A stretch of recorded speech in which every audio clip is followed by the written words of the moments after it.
Hi welcome to my channel. ಈ ವಿಡಿಯೋದಲ್ಲಿ ನಾವು 10th LBA ಕನ್ನಡ ಭಾಗ 1 ಪದ್ಯ ಭಾಗ 3 ಕೌರವೇಂದ್ರನ ಕೊಂದೆ ನೀನು ಈ ಒಂದು ಪದ್ಯ ಭಾಗದ ಪಾಠ ಆಧಾರಿತ ಮೌಲ್ಯಾಂಕನದ ಪ್ರಶ್ನೋತ್ತರಗಳನ್ನು ಈ ಒಂದು ವಿಡಿಯೋದಲ್ಲಿ ನಾವು ನೋಡೋಣ.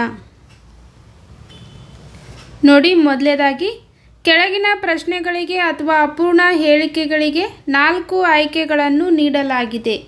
ಅವುಗಳಲ್ಲಿ ಸೂಕ್ತವಾದ ಉತ್ತರವನ್ನು ಆರಿಸಿ ಕ್ರಮಾಕ್ಷರದೊಂದಿಗೆ ಬರೆಯಿರಿ. ಮೊದಲ ಪ್ರಶ್ನೆ, ದ್ವಂದ್ವ ಸಮಾಸಕ್ಕೆ ಉದಾಹರಣೆ ಇದು.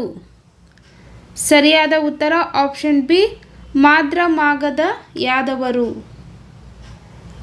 ಇನ್ನು ಎರಡನೇ ಪ್ರಶ್ನೆ, ಹೊಗೆದೂರು ಪದದಲ್ಲಿರುವ ಸಮಾಸ.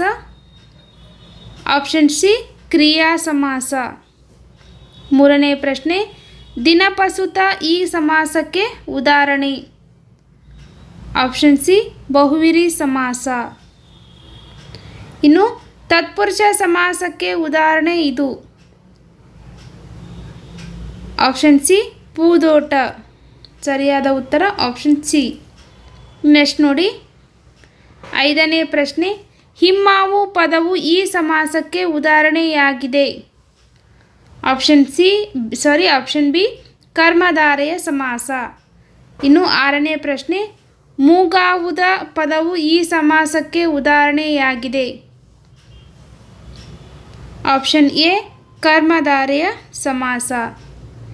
ಇನ್ನು ಏಳನೇ ಪ್ರಶ್ನೆ, ಕುಡಿಹುಬ್ಬು ಈ ಪದದಲ್ಲಿರುವ ಸಮಾಸ. ಆಪ್ಷನ್ ಡಿ, ಅಂಶಿ ಸಮಾಸ. ಇನ್ನು ನೆಕ್ಸ್ಟ್ ನೋಡಿ, ಎಂಟನೇ ಪ್ರಶ್ನೆ, ಸಪ್ತ ಸ್ವರಗಳು ಪದವು ಈ ಸಮಾಸಕ್ಕೆ ಉದಾಹರಣೆಯಾಗಿದೆ. ಸರಿಯಾದ ಉತ್ತರ ಆಪ್ಷನ್ ಎ, ದ್ವಿಗು ಸಮಾಸ. ಇನ್ನು ನೆಕ್ಸ್ಟ್ ಒಂಬತ್ತನೇ ಪ್ರಶ್ನೆ, ಅಂಗೈ ಪದವು ಈ ಸಮಾಸಕ್ಕೆ ಉದಾಹರಣೆಯಾಗಿದೆ. ಸರಿಯಾದ ಉತ್ತರ ಆಪ್ಷನ್ ಡಿ, ಅಂಶಿ ಸಮಾಸ. ಇನ್ನು ಹತ್ತನೇ ಪ್ರಶ್ನೆ, ಬೆಟ್ಟದಾವರೆ ಪದವು ಈ ಸಮಾಸಕ್ಕೆ ಉದಾಹರಣೆಯಾಗಿದೆ.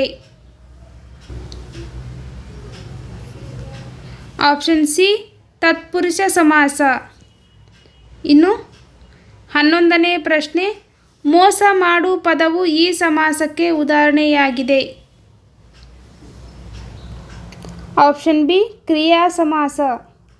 ಇನ್ನು 12ನೇ ಪ್ರಶ್ನೆ, ಕಲ್ಗುಡಿದ ಪದವು ಈ ಸಮಾಸಕ್ಕೆ ಸೇರಿದೆ. ಆಪ್ಷನ್ ಎ, ಕ್ರಿಯಾ ಸಮಾಸ. ಇನ್ನು 13ನೇ ಪ್ರಶ್ನೆ, ಮುಕ್ಕಣ್ಣು ಪದದಲ್ಲಿರುವ ಸಮಾಸ.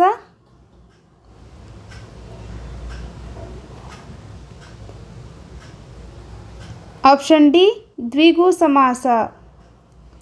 ಇನ್ನು ನೆಕ್ಸ್ಟ್ 14ನೇ ಪ್ರಶ್ನೆ, ಕ್ರಿಯಾ ಸಮಾಸಕ್ಕೆ ಉದಾಹರಣೆ ಇದು. Option C, ಕಣ್ದೆರೆ. 15ನೇ ಪ್ರಶ್ನೆ, ತಲೆನೋವು ಪದವು ಈ ಸಮಾಸಕ್ಕೆ ಉದಾಹರಣೆಯಾಗಿದೆ. ಆಪ್ಷನ್ ಬಿ, ಕ್ರಿಯಾ ಸಮಾಸ. ನೆಕ್ಸ್ಟ್ 16ನೇ ಪ್ರಶ್ನೆ, ಕಣ್ದೆರೆ ಪದವು ಈ ಸಮಾಸಕ್ಕೆ ಉದಾಹರಣೆಯಾಗಿದೆ. ಆಪ್ಷನ್ ಸಿ,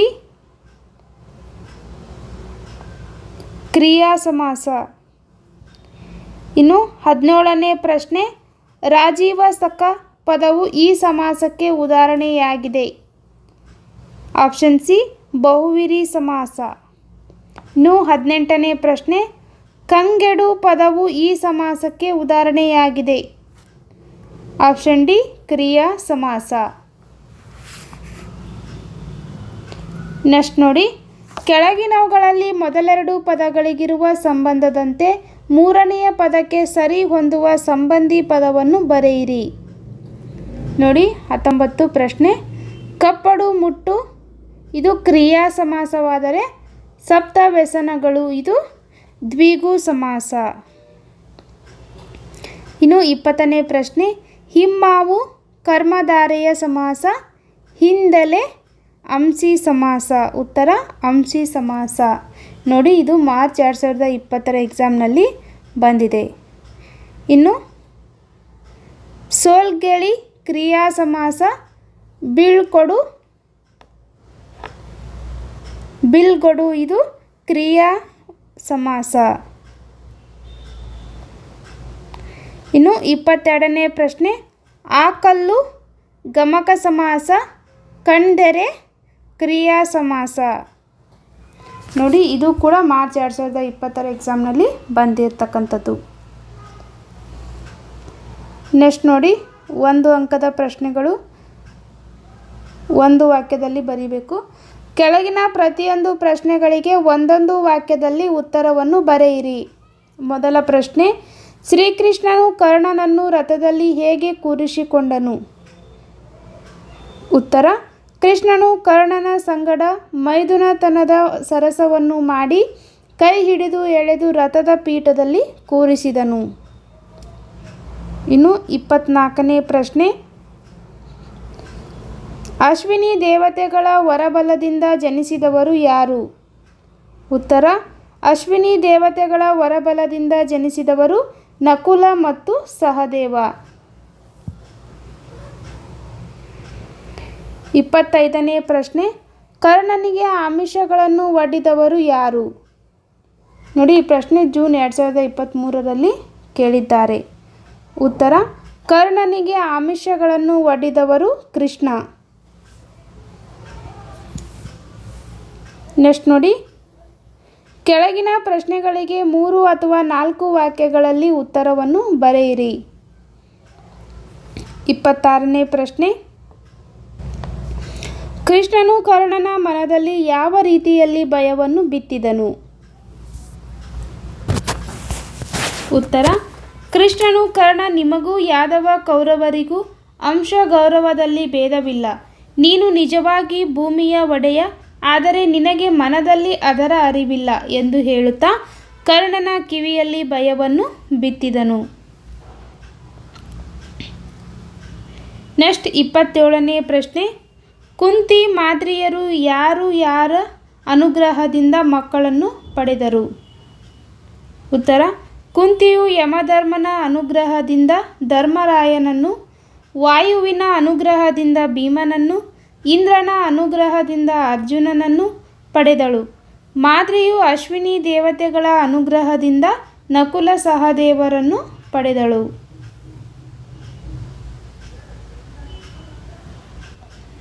ನೆಕ್ಸ್ಟ್ 28ನೇ ಪ್ರಶ್ನೆ, ಕೃಷ್ಣನು ಆಮಿಷಗಳನ್ನು ಒಡ್ಡಿದಾಗ ಕರ್ಣನ ಮನದಲ್ಲಿ ಮೂಡಿದ ಭಾವನೆಗಳಾವವು?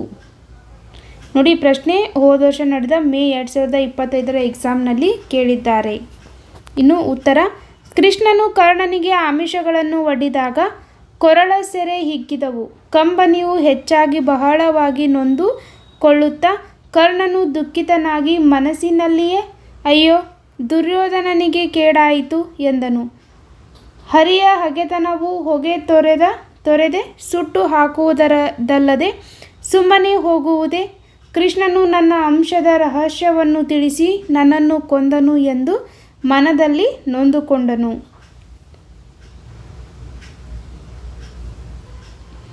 ಇನ್ನು 29ನೇ ಪ್ರಶ್ನೆ, ಕೃಷ್ಣನು ಕೌರವೇಂದ್ರನನ್ನು ಕೊಂದನು ಎಂದು ಕರ್ಣ ಹೇಳಲು ಕಾರಣವೇನು? ನೋಡಿ, ಈ ಪ್ರಶ್ನೆ ಮಾರ್ಚ್ 2022, 24, ಜೂನ್ 2024, ಇನ್ನು ಸೆಪ್ಟೆಂಬರ್ 2024 ಎಕ್ಸಾಮ್ನಲ್ಲಿ ಬಂದಿದೆ. ಉತ್ತರ, ಕರ್ಣನು ಕೃಷ್ಣನಿಗೆ ನಾನು ರಾಜ್ಯದ ಸಿರಿ ಸಂಪತ್ತಿಗೆ ಸೋಲುವವನಲ್ಲ. ಪಾಂಡವರು ಕೌರವರು ಸೇವೆಯನ್ನು ಮಾಡುವುದು ನನಗೆ ಇಷ್ಟವಿಲ್ಲ. ಆದರೆ ನನ್ನನ್ನು ಕಾಪಾಡಿದ ಒಡೆಯನಾದ ದುರ್ಯೋಧನನಿಗೆ ಶತ್ರುಗಳ ಶಿರವನ್ನು ಕಡಿದು ತಂದು ಒಪ್ಪಿಸುವ ಆವೇಶದಲ್ಲಿ ಇದ್ದೆನು. ಆದರೆ ನೀನು ನನ್ನ ಜನ್ಮ ರಹಸ್ಯವನ್ನು ತಿಳಿಸಿ ದುರ್ಯೋಧನನನ್ನು ಕೊಂದೆ ಎಂದನು. ನೆಕ್ಸ್ಟ್ 30ನೇ ಪ್ರಶ್ನೆ, ಯುದ್ಧದ ವಿಚಾರದಲ್ಲಿ ಕರ್ಣನ ತೀರ್ಮಾನವನ್ನು ತಿಳಿಸಿ. ಉತ್ತರ, ಕರ್ಣನು ಕೃಷ್ಣನನ್ನು ಕುರಿತು ನಾಳಿನ ಕೌರವರ ಮತ್ತು ಪಾಂಡವರ ಚದುರಂಗ ಬಲದ ನಡುವಿನ ಭಾರತ ಯುದ್ಧದಲ್ಲಿ ಮೃತ್ಯು ದೇವತೆಗೆ ಔತಣಕೂಟ ಏರ್ಪಡಿಸುತ್ತೇನೆ. ನಾನು ಕೌರವನ ಋಣ ತೀರಿಸುವಂತೆ ಹೋರಾಡಿ ಯುದ್ಧರಂಗದಲ್ಲಿ ಲೆಕ್ಕವಿಲ್ಲದಷ್ಟು ವೀರ ಯೋಧರ ಕೊಲ್ಲುತ್ತಾ ಅಗತ್ಯ ಬಂದರೆ ನನ್ನ ಒಡೆಯನಿಗಾಗಿ ಪ್ರಾಣವನ್ನು ಬಿಡುವೆನು, ಸೂರ್ಯನ ಮೇಲಾಣೆ ಪಾಂಡವರನ್ನು ನೋಯಿಸೆನು ಎಂದನು.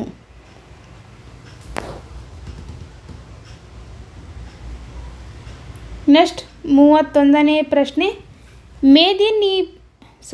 ಮೇದಿನೀಪತಿ ನೀನು ಎಂದು ಕೃಷ್ಣನು ಕರ್ಣನ ಮನದಲ್ಲಿ ಹೇಗೆ ಭಯವನ್ನು ಬಿತ್ತಿದನು?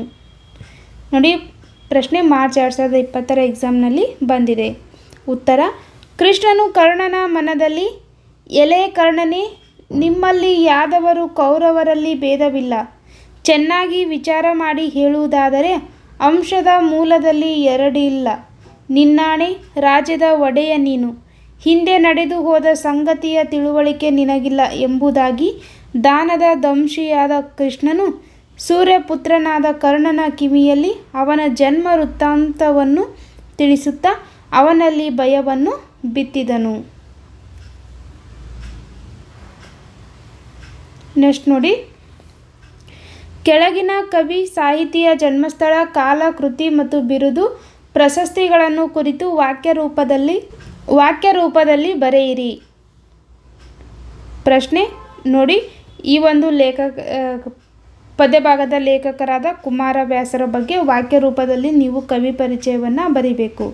ನೋಡಿ, ಈ ಪ್ರಶ್ನೆ ಮಾರ್ಚ್ 2022 ಮತ್ತು 2025, ಮೇ 2025, ಜೂನ್ 2024 ಎಕ್ಸಾಮ್ನಲ್ಲಿ ಬಂದಿದೆ. ಇನ್ನು ಕವಿಯ ಜನ್ಮಸ್ಥಳ, ಕಾಲ 1 ಅಂಕ, ಕೃತಿ, ಬಿರುದು, ಪ್ರಶಸ್ತಿ ಬರೆದರೆ 1 ಅಂಕ, ವಾಕ್ಯ ರೂಪದಲ್ಲಿ ಬರೆಯುವುದು ಮತ್ತು ಭಾಷಾ ಶೈಲಿಗೆ 1 ಅಂಕ, ಒಟ್ಟಾರೆಯಾಗಿ 3 ಅಂಕದ ಪ್ರಶ್ನೆ. ಇನ್ನು ನೋಡಿ, ಕುಮಾರವ್ಯಾಸರ ಬಗ್ಗೆ ಪರಿಚಯ ನೋಡೋದಾದರೆ, ಕುಮಾರವ್ಯಾಸನು ಸಾಮಾನ್ಯ ಶಕ 1430ರಲ್ಲಿ ಗದಗ ಪ್ರಾಂತ್ಯದ ಕೋಳಿವಾಡದಲ್ಲಿ ಜನಿಸಿದನು. ಈತನು ಕರ್ನಾಟ ಭಾರತ ಕಥಾಮಂಜರಿ, ಕನ್ನಡ ಭಾರತ, ಗದುಗಿನ ಭಾರತ, ಕುಮಾರವ್ಯಾಸ ಭಾರತ ಎಂಬ ಹೆಸರುಗಳಿಂದ ಈ ಕೃತಿಯನ್ನು ಗುರುತಿಸುವರು. ಐರಾವತ ಎಂಬ ಪ್ರಮುಖ ಕೃತಿಗಳನ್ನು ರಚಿಸಿರುವನು. ಈತನು ರೂಪಕ ಸಾಮ್ರಾಜ್ಯ ಚಕ್ರವರ್ತಿ ಎಂಬ ಬಿರುದಿಗೆ ಪಾತ್ರನಾಗಿದ್ದಾನೆ.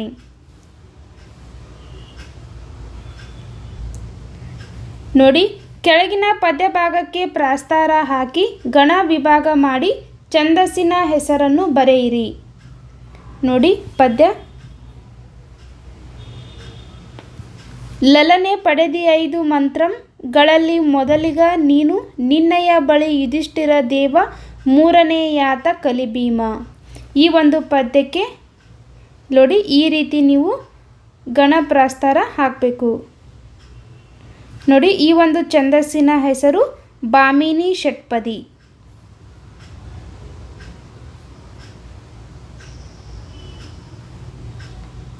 ನೆಕ್ಸ್ಟ್ ನೋಡಿ, ಕೆಳಗಿನ ವಾಕ್ಯದಲ್ಲಿರುವ ಅಲಂಕಾರವನ್ನು ಹೆಸರಿಸಿ ಲಕ್ಷಣ ಬರೆದು ಸಮನ್ವಯಗೊಳಿಸಿ. 34ನೇ ಪ್ರಶ್ನೆ. ನೀಚರಿಗೆ ಮಾಡಿದ ಉಪಕಾರವು ಹಾವಿಗೆ ಹಾಲೆರೆದಂತೆ. ನೋಡಿ, ಪ್ರಶ್ನೆ ಯಾವ ರೀತಿ ಬರೆದರೆ ಎಷ್ಟು ಮಾರ್ಕ್ಸಿಂದಪ್ಪ ಅಂದರೆ 3 ಅಂಕಗಳನ್ನು ಹೊಂದಿರುತ್ತೆ.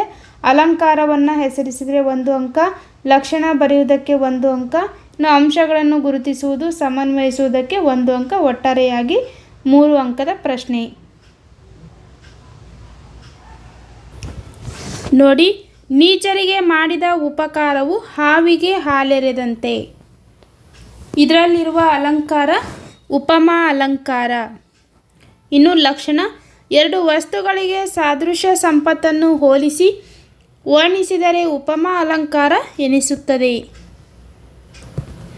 ಇನ್ನು ಉಪಮೇಯ, ನೀಚರಿಗೆ ಮಾಡಿದ ಉಪಕಾರ. ಉಪಮಾನ, ಹಾವಿಗೆ ಹಾಲೆರೆಯುವುದು. ಇನ್ನು ಉಪಮಾವಾಚಕ ಅಂತೆ. ಸಮಾನ ಧರ್ಮ ಸ್ಪಷ್ಟವಾಗಿಲ್ಲ. ಸಮನ್ವಯ, ಇಲ್ಲಿ ಉಪಮೇಯವಾದ ನೀಚರಿಗೆ ಮಾಡಿದ ಉಪಕಾರವನ್ನು ಉಪಮಾನವಾದ ಹಾವಿಗೆ ಹಾಲೆರೆಯುವುದಕ್ಕೆ ಹೋಲಿಸಿ ವರ್ಣಿಸಿರುವುದರಿಂದ ಮತ್ತು ಅಂತೆ ಎಂಬ ಉಪಮಾವಾಚಕ ಪದ ಬಂದಿರುವುದರಿಂದ ಇದು ಉಪಮಾ ಅಲಂಕಾರವಾಗಿದೆ. ಸಮಾನ ಧರ್ಮ ಲುಪ್ತವಾಗಿರುವುದರಿಂದ ಇದನ್ನು ಲುಪ್ತೋಪಮಾಲಂಕಾರವೆಂತಲೂ ಕರೆಯುವರು.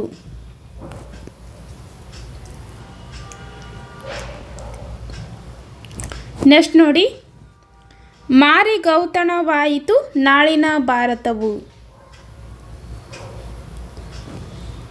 ಮಾರಿಗೌತಣವಾಯಿತು ನಾಳಿನ ಭಾರತವು. ಅಲಂಕಾರ, ರೂಪಕಾಲಂಕಾರ, ಲಕ್ಷಣ, ಉಪಮೇಯ ಉಪಮಾನಗಳೆರಡನ್ನು ಅಭೇದವಾಗಿ ವರ್ಣಿಸುವುದು. ಇನ್ನು ಉಪಮೇಯ, ನಾಳಿನ ಭಾರತ ಯುದ್ಧ. ಉಪಮಾನ, ಮಾರಿಗೆ ಔತಣ. ಇನ್ನು ಸಮನ್ವಯ, ಉಪಮೇಯವಾದ ನಾಳಿನ ಮಹಾಭಾರತ ಯುದ್ಧವನ್ನು ಉಪಮಾನವಾದ ಮಾರಿಗೆ ಔತಣವಾಗುವುದಕ್ಕೆ ಅಭೇದವಾಗಿ ವರ್ಣಿಸಿರುವುದರಿಂದ ಇದು ರೂಪಕಾಲಂಕಾರವಾಗಿದೆ.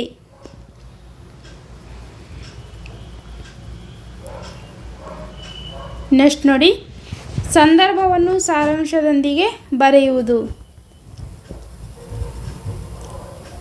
ಮೊದಲನೇದಾಗಿ, ರವಿಸುತನ ಕಿವಿಯಲ್ಲಿ ಬಿತ್ತಿದನು ಭಯವ. ಆಯ್ಕೆ, ಪ್ರಸ್ತುತ ಹೇಳಿಕೆಯನ್ನು ಕುಮಾರವ್ಯಾಸ ಕವಿ ರಚಿಸಿರುವ ಕರ್ನಾಟ ಭಾರತ ಕಥಾಮಂಜರಿ ಎಂಬ ಕಾವ್ಯದಿಂದ ಆಯ್ದ ಕೌರವೇಂದ್ರನ ಕೊಂದೆ ನೀನು ಎಂಬ ಪದ್ಯಪಾಠದಿಂದ ಆರಿಸಿಕೊಳ್ಳಲಾಗಿದೆ. ಸಂದರ್ಭ, ಕೃಷ್ಣನು ಪಾಂಡವ ಕೌರವರ ನಡುವೆ ಸಂಧಿ ಮಾಡಲು ಹೋಗಿ ವಿಫಲನಾಗಿ ಹಿಂದಿರುಗುವಾಗ ಕರ್ಣನನ್ನು ಜೊತೆಯಲ್ಲಿ ಕರೆದುಕೊಂಡು ಬಂದು ಮೈದುನತನದ ಸರಸದಲ್ಲಿ ಮಾತನಾಡಿಸುತ್ತಾ, ನಿಮ್ಮಲ್ಲಿ ಯಾದವರು ಕೌರವರಲ್ಲಿ ಭೇದವಿಲ್ಲ, ಹೇಳುವುದಾದರೆ ಅಂಶದಲ್ಲಿ ಮೊದಲೆರಡಿಲ್ಲ, ನಿನ್ನಾಣೆ ರಾಜ್ಯ ನೀನು ನಿನ್ನ ಮನದಲ್ಲಿ ನಡೆದುದರ ಅರಿವಿಲ್ಲ ಎಂದು ಹೇಳುವ ಸಂದರ್ಭದಲ್ಲಿ ಈ ಮಾತನ್ನು ಕವಿಯು ಹೇಳುತ್ತಾನೆ.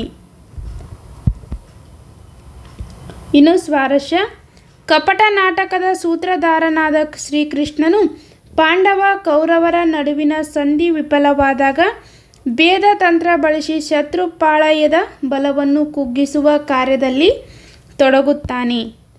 ಆ ಮೂಲಕ ಕೌರವ ಪಾಳಯದ ಓರ್ವ ಪರಾಕ್ರಮಿ ಕರ್ಣನಿಗೆ ಆತನ ಜನ್ಮ ರಹಸ್ಯವನ್ನು ತಿಳಿಸಿ ಆತನಲ್ಲಿ ಉಭಯ ದ್ವಂದ್ವವನ್ನು ಬಿತ್ತುವ ಕೃಷ್ಣನ ಚಾಣಾಕ್ಷತೆ ಇಲ್ಲಿ ಸ್ವಾರಸ್ಯಪೂರ್ಣವಾಗಿ ಮೂಡಿಬಂದಿದೆ.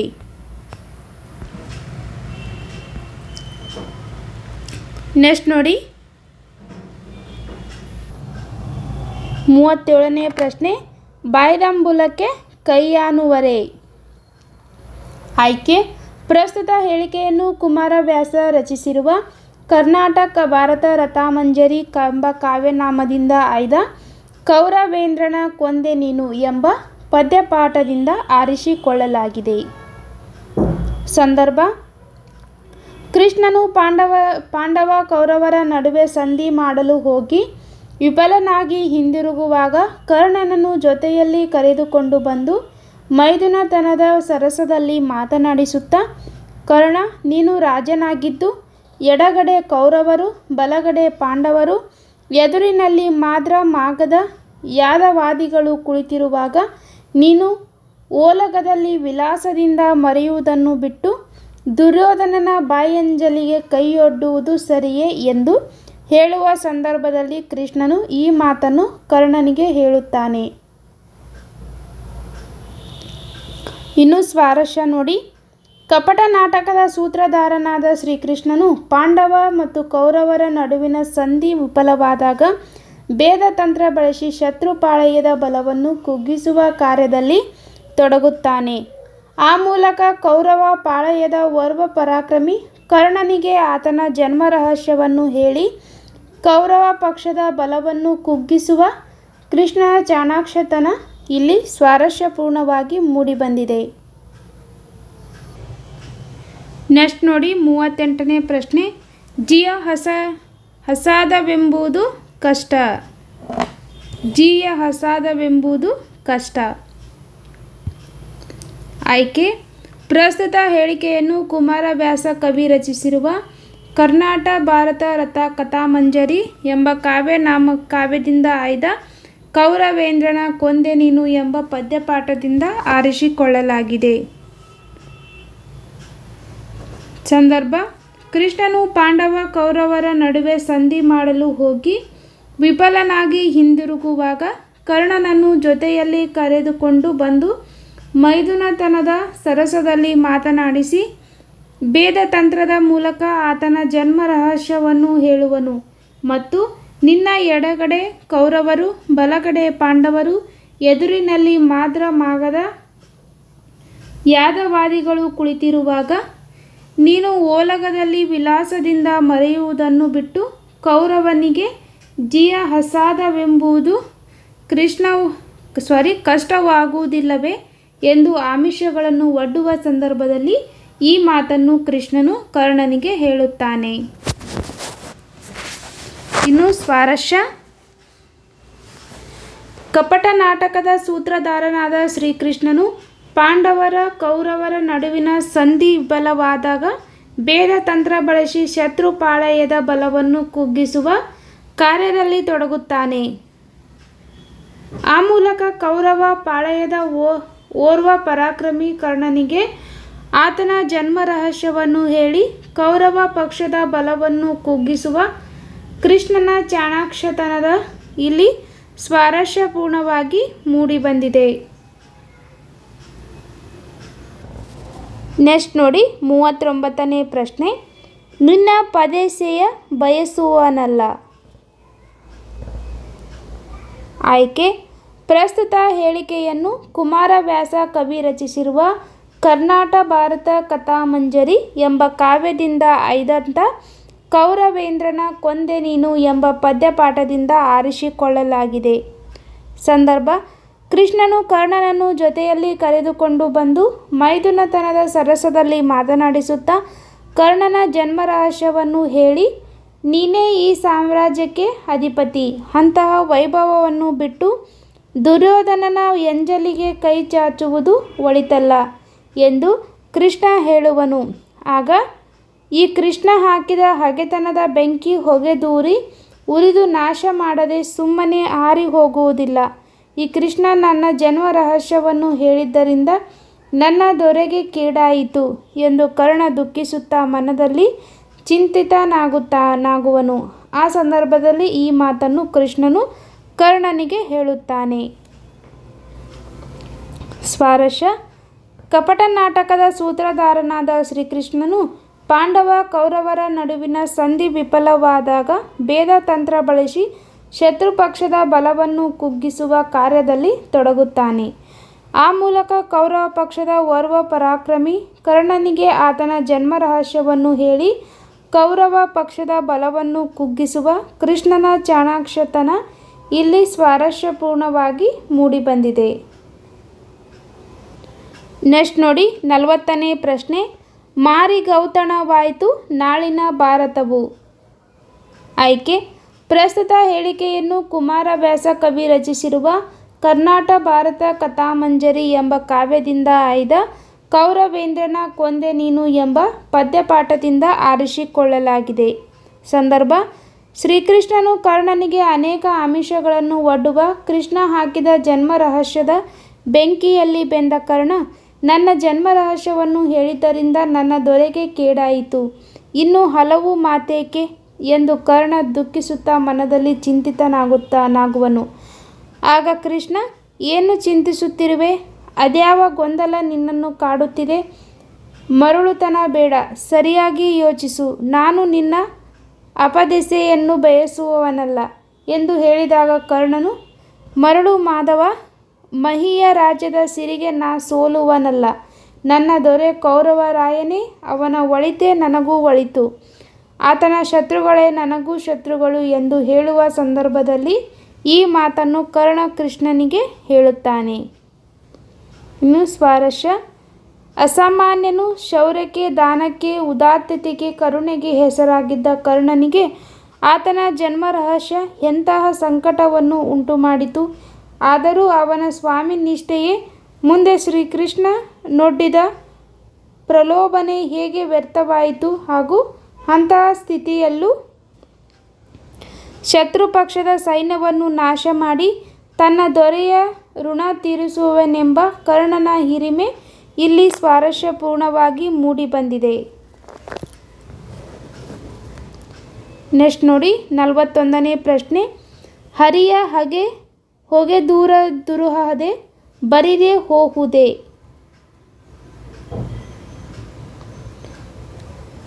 ನೋಡಿ ಇಲ್ಲಿ ಸಂದರ್ಭದಿಂದ ಓದ್ತೀನಿ. ಸಂದರ್ಭ: ಕೃಷ್ಣ ಕರ್ಣನನ್ನು ಬರಸೆಳೆದು ತನ್ನ ರಥದಲ್ಲಿ ಕೂರಿಸಿಕೊಂಡು ಹೋಗುವಾಗ ಕರ್ಣನ ಜನ್ಮ ರಹಸ್ಯವನ್ನು ಹೇಳಿದನು. ನೀನೇ ಈ ಸಾಮ್ರಾಜ್ಯಕ್ಕೆ ಅಧಿಪತಿ. ಪಾಂಡವರು ಕೌರವರು ನಿನಗೆ ಸೇವಕರಾಗುವರು. ಅಂಥ ವೈಭವವನ್ನು ಬಿಟ್ಟು ದುರ್ಯೋಧನನ ಎಂಜಲಿಗೆ ಕೈ ಚಾಚುವುದು ಒಳಿತಲ್ಲ ಎಂದು ಕೃಷ್ಣ ಹೇಳಿದಾಗ, ಈ ಕೃಷ್ಣ ಹಾಕಿದ ಹಗೆತನದ ಬೆಂಕಿ ಹೊಗೆದೂರಿ ಉರಿದು ನಾಶ ಮಾಡದೆ ಸುಮ್ಮನೆ ಆರಿ ಹೋಗುವುದಿಲ್ಲ. ಈ ಕೃಷ್ಣ ನನ್ನ ಜನ್ಮ ರಹಸ್ಯವನ್ನು ಹೇಳಿದ್ದರಿಂದ ನನ್ನ ದೊರೆಗೆ ಕೇಡಾಯಿತು ಎಂದು ದುಃಖಿಸುತ್ತಾ ಕರ್ಣ ತನ್ನ ಮನದೊಳಗೆ ಈ ಮಾತನ್ನು ಅಂದುಕೊಳ್ಳುತ್ತಾನೆ. ಸ್ವಾರಸ್ಯ: ಅಸಾಮಾನ್ಯನು, ಶೌರ್ಯಕ್ಕೆ, ದಾನಕ್ಕೆ, ಉದಾತ್ತತೆಗೆ, ಕರುಣೆಗೆ ಹೆಸರಾಗಿದ್ದ ಕರ್ಣನಿಗೆ ಆತನ ಜನ್ಮ ರಹಸ್ಯ ಎಂತಹ ಸಂಕಟವನ್ನು ಉಂಟು ಮಾಡಿತು.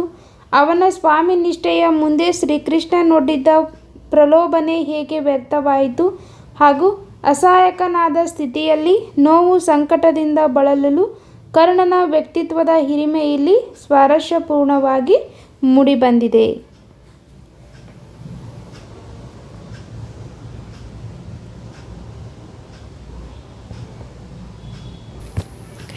ನೆಕ್ಸ್ಟ್ ನೋಡಿ 42ನೇ ಪ್ರಶ್ನೆ. ಮಾದ್ರಿಯಲ್ಲೊಂದು ಮಂತ್ರದೋಳಿಬ್ಬರುದಿಸಿದರು. ಸಂದರ್ಭ: ಕೃಷ್ಣನು ಕರ್ಣನಿಗೆ ಆತನ ಜನ್ಮ ರಹಸ್ಯವನ್ನು ಕುರಿತು, ಕುಂತಿಯು ಪಡೆದ 5 ಮಂತ್ರಗಳಲ್ಲಿ ಮೊದಲಿಗ ನೀನು, ನಿನ್ನಯ ನಂತರ ಧರ್ಮರಾಯ, ಮೂರನೆಯಾತ ಪರಾಕ್ರಮಿಯಾದ ಭೀಮ, ಅರ್ಜುನನು 4ನೆಯ ಮಂತ್ರದಲ್ಲಿ ಜನಿಸಿದನು, ಬಳಿಕ 5ನೆಯ ಮಂತ್ರದಲ್ಲಿ ಮಾದ್ರಿಯಲ್ಲಿ ನಕುಲ ಸಹದೇವರಿಬ್ಬರು ಹುಟ್ಟಿದರು ಎಂದು ತಿಳಿಸುವ ಸಂದರ್ಭದಲ್ಲಿ ಈ ಮಾತನ್ನು ಕೃಷ್ಣ ಕರ್ಣನಿಗೆ ಹೇಳುತ್ತಾನೆ.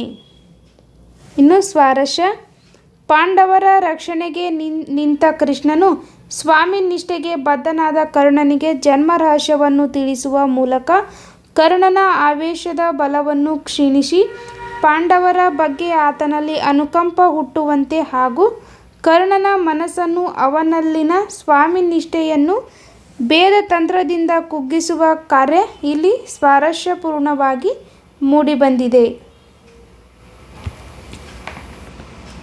ನೆಕ್ಸ್ಟ್ ನೋಡಿ 43ನೇ ಪ್ರಶ್ನೆ. ನಿನ್ನಯ ವೀರರೈವರ ನೋಯಿಸೆನು ರಾಜೀವ ಸಕನಾಣೆ. ಆಯ್ಕೆ: ಪ್ರಸ್ತುತ ಹೇಳಿಕೆಯನ್ನು ಕುಮಾರವ್ಯಾಸ ಕವಿ ರಚಿಸಿರುವ ಕರ್ನಾಟ ಭಾರತ ಕಥಾಮಂಜರಿ ಎಂಬ ಕಾವ್ಯದಿಂದ ಆಯ್ದ ಕೌರವೇಂದ್ರನ ಕೊಂದೆ ನೀನು ಎಂಬ ಪದ್ಯಪಾಠದಿಂದ ಆರಿಸಿಕೊಳ್ಳಲಾಗಿದೆ. ನೋಡಿ ಸಂದರ್ಭ: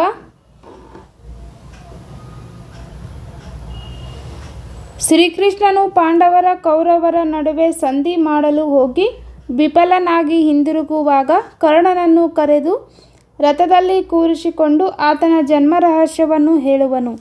ಅನೇಕ ಆಮಿಷಗಳನ್ನು ಒಡ್ಡುವನು. ಆಗ ಕರ್ಣನು ಶ್ರೀಕೃಷ್ಣನಿಗೆ ನಾಳಿನ ಕೌರವರ ಮತ್ತು ಪಾಂಡವರ ನಡುವಿನ ಮಹಾಭಾರತ ಯುದ್ಧದಲ್ಲಿ ಮೃತ್ಯುದೇವತೆಗೆ ಔತಣಕೂಟ ಏರ್ಪಡಿಸುತ್ತೇನೆ. ನಾನು ಕೌರವನ ಋಣ ತೀರುವಂತೆ ಹೋರಾಡಿ ಯುದ್ಧರಂಗದಲ್ಲಿ ಲೆಕ್ಕವಿಲ್ಲದಷ್ಟು ವೀರ ಯೋಧರ ಪ್ರಾಣ ತೆಗೆದು ನನ್ನ ಒಡೆಯನ ಅವಶ್ಯಕತೆಗಾಗಿ ಪ್ರಾಣವನ್ನು ಕೊಡುವೆನು ಎಂದು ಹೇಳುವ ಸಂದರ್ಭದಲ್ಲಿ ಕವಿ ಈ ಮಾತನ್ನು ಕರ್ಣ ಕೃಷ್ಣನಿಗೆ ಹೇಳುತ್ತಾನೆ. ಇನ್ನು ಸ್ವಾರಸ್ಯ: ಅಸಾಮಾನ್ಯನು, ಶೌರ್ಯಕ್ಕೆ, ದಾನಕ್ಕೆ, ಉದಾತ್ತತೆಗೆ, ಕರುಣೆಗೆ ಹೆಸರಾಗಿದ್ದ ಕರ್ಣನಿಗೆ ಆತನ ಜನ್ಮ ರಹಸ್ಯ ಎಂತಹ ಸಂಕಟವನ್ನು ಉಂಟು ಮಾಡಿತು. ಅವನ ಸ್ವಾಮಿ ನಿಷ್ಠೆಯ ಮುಂದೆ ಶ್ರೀಕೃಷ್ಣನೊಡ್ಡಿದ ಪ್ರಲೋಭನೆ ಹೇಗೆ ವ್ಯರ್ಥವಾಯಿತು ಹಾಗೂ ಅಸಹಾಯಕನಾದ ಸ್ಥಿತಿಯಲ್ಲಿ ನೋವು ಸಂಕಟದಿಂದ ಬಳಲಲು ಕರ್ಣನ ವ್ಯಕ್ತಿತ್ವದ ಹಿರಿಮೆ ಇಲ್ಲಿ ಸ್ವಾರಸ್ಯಪೂರ್ಣವಾಗಿ ಮೂಡಿಬಂದಿದೆ. ನೋಡಿ, ಕೆಳಗಿನ ಪದ್ಯಭಾಗವನ್ನು ಪೂರ್ಣಗೊಳಿಸಿ ಬರೆಯಿರಿ. ನೋಡಿ ಪ್ರಶ್ನೆ ಜೂನ್ 2023 ಎಕ್ಸಾಮ್ನಲ್ಲಿ ಬಂದಿದೆ. ಇವೆರಡು ಪದ್ಯಗಳನ್ನು ನೀವು ಪೂರ್ಣಗೊಳಿಸಿ ಬರಿಬೇಕು.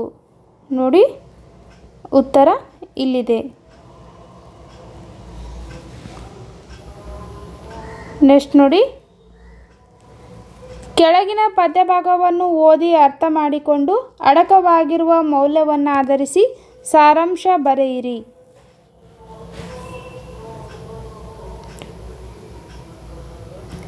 ನೋಡಿ ಮೊದಲನೇ ಪದ್ಯ.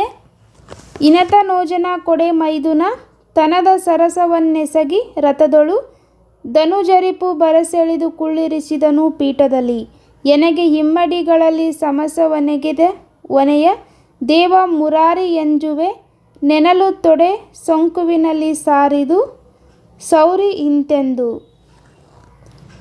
ನೋಡಿ, ವಿಷಯ ಆಧರಿಸಿದ ವಿಷಯಾಂಶಕ್ಕೆ 3 ಅಂಕಗಳಿರುತ್ತೆ.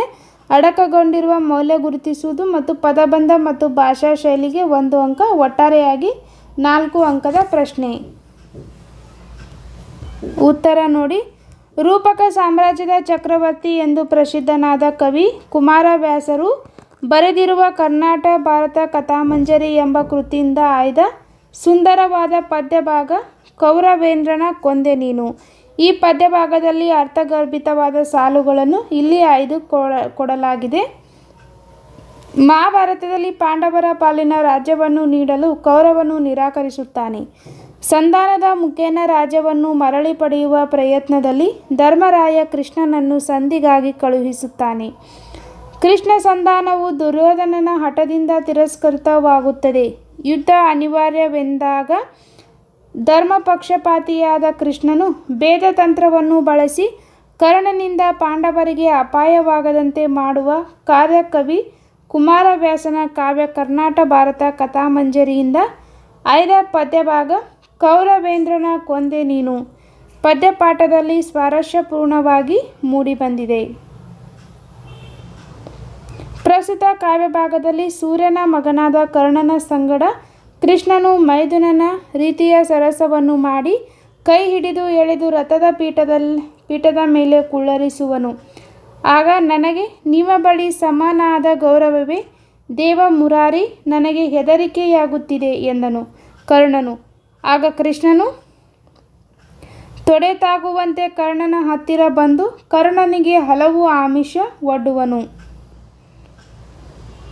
ಕೌರವನ ಸೇನೆಯಲ್ಲಿ ಪಾಂಡವರನ್ನು ಕೊಲ್ಲಬಲ್ಲ ಇನ್ನೋರ್ವ ಬಲಶಾಲಿ ಕರ್ಣನಿಂದ ಪಾಂಡವರನ್ನು ರಕ್ಷಿಸಬೇಕೆಂದು ನಿರ್ಧರಿಸಿದ ಕೃಷ್ಣ ಅದಕ್ಕಾಗಿ ವೇದಿಕೆ ಸಿದ್ಧಪಡಿಸಿ ಕರ್ಣನನ್ನು ತನ್ನ ಬಳಿ ಕರೆದರು. ಕರ್ಣನು ತಾನು ದೇವ ಸ್ವರೂಪಿಯಾದ ಕೃಷ್ಣನ ಸರಿ ಸಮಾನನಲ್ಲ, ಆತನ ಪಕ್ಕವಲ್ಲ, ಪಾದದ ಬಳಿಯೂ ಕೂಡುವಷ್ಟು ತಾನು ಅರ್ಹನಲ್ಲವೆಂದು ತಿಳಿಸುವಲ್ಲಿ ಹಿರಿಯರು ಗೌರವಾರ್ಹರೊಂದಿಗೆ ನಡೆದುಕೊಳ್ಳುವ ಕರ್ಣನ ಶ್ರೇಷ್ಠ ವ್ಯಕ್ತಿತ್ವ ಪರಿಚಯವಾಗುವುದು.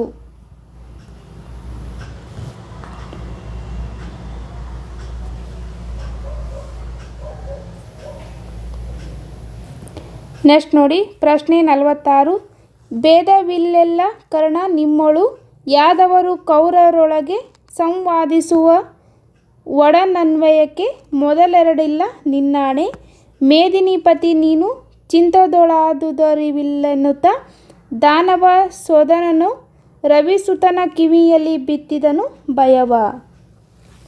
ನೋಡಿ ಉತ್ತರ.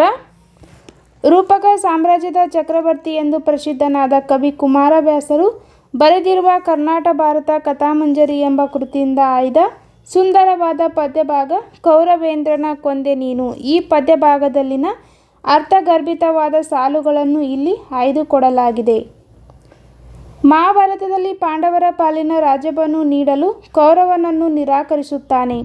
ಸಂಧಾನದ ಮುಖೇನ ರಾಜ್ಯವನ್ನು ಮರಳಿ ಪಡೆಯುವ ಪ್ರಯತ್ನದಲ್ಲಿ ಧರ್ಮರಾಯ ಕೃಷ್ಣನನ್ನು ಸಂಧಿಗಾಗಿ ಕಳುಹಿಸುತ್ತಾನೆ. ಕೃಷ್ಣ ಸಂಧಾನವು ದುರ್ಯೋಧನನ ಹಠದಿಂದ ತಿರಸ್ಕೃತವಾಗುತ್ತದೆ. ಯುದ್ಧ ಅನಿವಾರ್ಯವೆಂದಾಗ ಧರ್ಮಪಕ್ಷಪಾತಿಯಾದ ಕೃಷ್ಣನು ಭೇದ ತಂತ್ರವನ್ನು ಬಳಸಿ ಕರ್ಣನಿಂದ ಪಾಂಡವರಿಗೆ ಅಪಾಯವಾಗದಂತೆ ಮಾಡುವುದು ಕವಿ ಕುಮಾರವ್ಯಾಸನ ಕಾವ್ಯ ಕರ್ನಾಟ ಭಾರತ ಕಥಾಮಂಜರಿಯಿಂದ ಆಯ್ದ ಪದ್ಯಭಾಗ ಕೌರವೇಂದ್ರನ ಕೊಂದೆ ನೀನು ಪದ್ಯಪಾಠದಿಂದ ಸ್ವಾರಸ್ಯಪೂರ್ಣವಾಗಿ ಮೂಡಿಬಂದಿದೆ. ನೋಡಿ, ಪ್ರಸ್ತುತ ಕಾವ್ಯಭಾಗದಲ್ಲಿ ಎಲೈ ಕರ್ಣನೇ, ನಿಮ್ಮಲ್ಲಿ ಯಾದವರು ಕೌರವರಲ್ಲಿ ಭೇದವಿಲ್ಲ. ಚೆನ್ನಾಗಿ ವಿಚಾರ ಮಾಡಿ ಹೇಳುವುದಾದರೆ ಅಂಶದ ಮೂಲದಲ್ಲಿ ಎರಡಿಲ್ಲ. ನಿನ್ನಾಣೆ ರಾಜ್ಯದ ಒಡೆಯ ನೀನು. ಹಿಂದೆ ನಡೆದು ಹೋದ ಸಂಗತಿಯ ತಿಳುವಳಿಕೆ ನಿನಗಿಲ್ಲ ಎಂಬುದಾಗಿ ದಾನವ ದಂಶಿಯಾದ ಕೃಷ್ಣನು ಸೂರ್ಯಪುತ್ರನಾದ ಕರ್ಣನ ಕಿವಿಯಲ್ಲಿ ಅವನ ಜನ್ಮ ವೃತ್ತಾಂತವನ್ನು ತಿಳಿಸುತ್ತಾ ಅವನಲ್ಲಿ ಉಭಯವನ್ನು ಬಿತ್ತಿದನು, ಅಂದರೆ ದ್ವಂದ್ವವನ್ನು ಬಿತ್ತಿದನು. ಪಾಂಡವರ ರಕ್ಷಣೆಗೆ ನಿಂತ ಕೃಷ್ಣನು ಸ್ವಾಮಿ ನಿಷ್ಠೆಗೆ ಬದ್ಧನಾದ ಕರ್ಣನಿಗೆ ಜನ್ಮ ರಹಸ್ಯವನ್ನು ತಿಳಿಸುತ್ತಾ ಆತನಿಗೆ ವಿವಿಧ ಆಮಿಷಗಳನ್ನು ಒಡ್ಡುವ ಮುಖೇನ ಕರ್ಣನಲ್ಲಿ ಉಭಯ ಸಂಕಟವನ್ನು ತಂದೊಡ್ಡಿರುವುದು ಸ್ವಾರಸ್ಯಪೂರ್ಣವಾಗಿ ಬಿತ್ತರಗೊಂಡಿದೆ. ಈ ರೀತಿ ನೀವು ಪದ್ಯದ ಸಾರಾಂಶವನ್ನು ಬರೀಬೇಕು. ನೆಕ್ಸ್ಟ್ ನೋಡಿ 47. ನೋಡಿ, ಲಲನೆ ಪಡೆದಿ 5 ಮಂತ್ರಂಗಳಲ್ಲಿ ಮೊದಲಿಗ ನೀನು, ನಿನ್ನಯ್ಯ ಬಳಿ ಯುಧಿಷ್ಠಿರ ದೇವ, ಮೂರನೆಯಾತ ಕಲಿಭೀಮ, ಫಲುಗುಣನು, ನಾಲ್ಕನೆಯನೈದನೇ ಎಲಿ ನಕುಲ ಸಹದೇವರಾದರು, ಬಳಿಕ ಮಾದ್ರಿಯಲ್ಲೊಂದು ಮಂತ್ರದೊಳಿಬ್ಬರಿಸಿದರು. ಉತ್ತರ: ರೂಪಕ ಸಾಮ್ರಾಜ್ಯದ ಚಕ್ರವರ್ತಿ ಎಂದು ಪ್ರಸಿದ್ಧನಾದ ಕವಿ ಕುಮಾರವ್ಯಾಸರು ಬರೆದಿರುವ ಕರ್ನಾಟ ಭಾರತ ಕಥಾಮಂಜರಿ ಎಂಬ ಕೃತಿಯಿಂದ ಆಯ್ದ ಸುಂದರವಾದ ಪದ್ಯಭಾಗ ಕೌರವೇಂದ್ರನ ಕೊಂದೆ ನೀನು. ಈ ಪದ್ಯಭಾಗದಲ್ಲಿನ ಅರ್ಥಗರ್ಭಿತವಾದ ಸಾಲುಗಳಲ್ಲಿ ಇಲ್ಲಿ 5 ಕೊಡಲಾಗಿದೆ. ಮಹಾಭಾರತದಲ್ಲಿ ಪಾಂಡವರ ಪಾಲಿನ ರಾಜ್ಯವನ್ನು ನೀಡಲು ಕೌರವನು ನಿರಾಕರಿಸುತ್ತಾನೆ. ಸಂಧಾನದ ಮುಖೇನ ರಾಜ್ಯವನ್ನು ಮರಳಿ ಪಡೆಯುವ ಪ್ರಯತ್ನದಲ್ಲಿ ಧರ್ಮರಾಯ ಕೃಷ್ಣನನ್ನು ಸಂಧಿಗಾಗಿ ಕಳುಹಿಸುತ್ತಾನೆ. ಕೃಷ್ಣ ಸಂಧಾನವು ದುರ್ಯೋಧನನ ಹಠದಿಂದ ತಿರಸ್ಕೃತವಾಗುತ್ತದೆ. ಯುದ್ಧ ಅನಿವಾರ್ಯವೆಂದಾಗ ಧರ್ಮ ಪಕ್ಷಪಾತಿಯಾದ ಕೃಷ್ಣನು ಭೇದ ತಂತ್ರವನ್ನು ಬಳಸಿ ಕರ್ಣನಿಂದ ಪಾಂಡವರಿಗೆ ಅಪಾಯವಾಗದಂತೆ ಮಾಡುವುದು ಕವಿ ಕುಮಾರವ್ಯಾಸನ ಕಾವ್ಯ ಕರ್ನಾಟ ಭಾರತ ಕಥಾಮಂಜರಿಯಿಂದ ಆಯ್ದ ಪದ್ಯಭಾಗ ಕೌರವೇಂದ್ರನ ಕೊಂದೆ ನೀನು ಪದ್ಯಪಾಠದಿಂದ ಸ್ವಾರಸ್ಯಪೂರ್ಣವಾಗಿ ಮೂಡಿಬಂದಿದೆ. ಪ್ರಸ್ತುತ ಕಾವ್ಯಭಾಗದಲ್ಲಿ ಕೃಷ್ಣನು ಕರ್ಣನಿಗೆ ಆತನ ಜನ್ಮ ರಹಸ್ಯವನ್ನು ಕುರಿತು ಕುಂತಿಯು ಪಡೆದ 5 ಮಂತ್ರಗಳಲ್ಲಿ ಮೊದಲಿಗ ನೀನು, ನಿನ್ನಯ್ಯ ನಂತರ ಧರ್ಮರಾಯ, ಮೂರನೆಯಾತ ಪರಾಕ್ರಮಿಯಾದ ಭೀಮ, ಅರ್ಜುನನು 4ನೆಯ ಮಂತ್ರದಲ್ಲಿ ಜನಿಸಿದನು, ಬಳಿಕ 5ನೆಯ ಮಂತ್ರದಲ್ಲಿ ಮಾದ್ರಿಯಲ್ಲಿ ನಕುಲ ಸಹದೇವರು ಇಬ್ಬರು ಹುಟ್ಟಿದರು ಎಂದು ತಿಳಿಸುವನು. ಇನ್ನು ಪಾಂಡವರ ರಕ್ಷಣೆಗೆ ನಿಂತ ಕೃಷ್ಣನು ಸ್ವಾಮಿ ನಿಷ್ಠೆಗೆ ಬದ್ಧನಾದ ಕರ್ಣನಿಗೆ ಜನ್ಮ ರಹಸ್ಯವನ್ನು ತಿಳಿಸುವ ಮೂಲಕ ಕರ್ಣನ ಆವೇಶದ ಬಲವನ್ನು ಕ್ಷೀಣಿಸಿ ಪಾಂಡವರ ಬಗ್ಗೆ ಆತನಲ್ಲಿ ಅನುಕಂಪ ಹುಟ್ಟುವಂತೆ ಹಾಗೂ ಕರ್ಣನ ಮನಸ್ಸನ್ನು ಅವನಲ್ಲಿನ ನಿಷ್ಠೆಯನ್ನು ಭೇದತಂತ್ರದಿಂದ ಒಡೆದಿರುವುದು ಅರ್ಥಪೂರ್ಣವಾಗಿ ಬಿತ್ತರಗೊಂಡಿದೆ. ನೆಕ್ಸ್ಟ್ ನೋಡಿ 48ನೇ ಪ್ರಶ್ನೆ. ನಿನಗೆ ಹಸ್ತಿನಾಪುರದ ರಾಜ್ಯದ ಘನತೆಯನ್ನು ಮಾಡುವೆನು ಪಾಂಡವ, ಕೌರವ ಜನಪರೊಲ್ಲೈಸುವರು, ಗದ್ದುಗೆಯ ನಿನಗೆ ಕಿಂಕರವೆರಡು ಸಂತತಿ ಎನಿಸಲೊಲ್ಲದೆ ನೀನು ದುರ್ಯೋಧನದ ಬೈದಂಬುಲಕ್ಕೆ ಕೈಯಾನುವರೆ ಹೇಳೆಂದ. 48ನೇ ಪ್ರಶ್ನೆ. ಉತ್ತರ: ರೂಪಕ ಸಾಮ್ರಾಜ್ಯದ ಚಕ್ರವರ್ತಿ ಎಂದು ಪ್ರಸಿದ್ಧನಾದ ಕವಿ ಕುಮಾರವ್ಯಾಸರು ಬರೆದಿರುವ ಕರ್ನಾಟ ಭಾರತ ಕಥಾಮಂಜರಿ ಎಂಬ ಕೃತಿಯಿಂದ ಆಯ್ದ ಸುಂದರವಾದ ಪದ್ಯಭಾಗ ಕೌರವೇಂದ್ರನ ಕೊಂದೆ ನೀನು. ಈ ಒಂದು ಪದ್ಯಭಾಗದಲ್ಲಿನ ಅರ್ಥಗರ್ಭಿತವಾದ ಸಾಲುಗಳನ್ನು ಇಲ್ಲಿ 5 ಕೊಡಲಾಗಿದೆ. ಮಹಾಭಾರತದಲ್ಲಿ ಪಾಂಡವರ ಪಾಲಿನ ರಾಜ್ಯವನ್ನು ನೀಡಲು ಕೌರವನು ನಿರಾಕರಿಸುತ್ತಾನೆ. ಸಂಧಾನದ ಮುಖೇನ ರಾಜ್ಯವನ್ನು ಮರಳಿ ಪಡೆಯುವ ಪ್ರಯತ್ನದಲ್ಲಿ ಧರ್ಮರಾಯ ಕೃಷ್ಣನನ್ನು ಸಂಧಿಗಾಗಿ ಕಳುಹಿಸುತ್ತಾನೆ. ಕೃಷ್ಣ ಸಂಧಾನವು ದುರ್ಯೋಧನನ ಹಠದಿಂದ ತಿರಸ್ಕೃತವಾಗುತ್ತದೆ. ಯುದ್ಧ ಅನಿವಾರ್ಯವೆಂದಾಗ ಧರ್ಮ ಪಕ್ಷಪಾತಿಯಾದ ಕೃಷ್ಣನು ಭೇದ ತಂತ್ರವನ್ನು ಬಳಸಿ ಕರ್ಣನಿಂದ ಪಾಂಡವರಿಗೆ ಅಪಾಯವಾಗದಂತೆ ಮಾಡುವುದು ಕವಿ ಕುಮಾರವ್ಯಾಸನ ಕಾವ್ಯ ಕರ್ನಾಟ ಭಾರತ ಕಥಾಮಂಜರಿಯಿಂದ ಆಯ್ದ ಪದ್ಯಭಾಗ ಕೌರವೇಂದ್ರನ ಕೊಂದೆ ನೀನು ಪದ್ಯಪಾಠದಲ್ಲಿ ಸ್ವಾರಸ್ಯಪೂರ್ಣವಾಗಿ ಮೂಡಿಬಂದಿದೆ. ಇನ್ನು ಪ್ರಸ್ತುತ ಕಾವ್ಯಭಾಗದಲ್ಲಿ ಕೃಷ್ಣನು ಪುನಃ ಕರ್ಣನಿಗೆ ಆಮಿಷವೊಡ್ಡುತ್ತಾ ನಿನ್ನನ್ನು ಹಸ್ತಿನಾಪುರಕ್ಕೆ ರಾಜನನ್ನಾಗಿ ಮಾಡುತ್ತೇನೆ. ಪಾಂಡವ ರಾಜರು ಕೌರವ ರಾಜರು ನಿನ್ನ ಗದ್ದುಗೆಯನ್ನು ಓಲೈಸುವರು.